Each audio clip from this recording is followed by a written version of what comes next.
नमस्कार, मी साक्षी. न्यूज 24 सह्याद्रीमध्ये तुमचं स्वागत.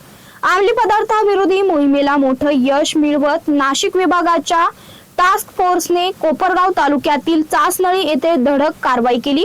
या कारवाईत तब्बल 7 किलो 200 ग्रॅम वजनाचा गांजा सदृश्य अंमली पदार्थ जप्त करण्यात आला असून एका संशयिताला अटक करण्यात आलाय. या घटनेमुळे परिसरात मोठी खळबळ उडाली आहे. पोलिसांनी दिलेल्या माहितीनुसार 30 मार्च 2026 रोजी रात्री सुमारे 10:20 सुमारास गोपनीय माहितीच्या आधारे चासनळी येथे सापळा रचण्यात आला.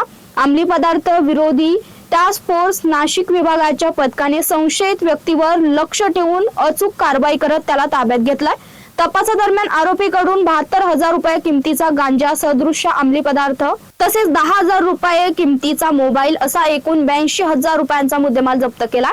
या प्रकरणी अंमली पदार्थ विरोधी टास्क फोर्सचे कर्मचारी किरण चुनीलाल निकम यांच्या फिर्यादीवरून कोपरगाव तालुका पोलीस ठाण्यात गुन्हा दाखल करण्यात आलाय. अटक करण्यात आलेल्या आरोपीचं नाव मनोज हरी माळी असं असून त्याच्यावर NDPS कायदा 1985 अंतर्गत कारवाई करण्यात आली आहे. सदर कारवाई अंमली पदार्थ विरोधी टास्क फोर्स नाशिकचे पोलीस अधीक्षक गुलाबराव पाटील यांच्या मार्गदर्शनाखाली पार पडली.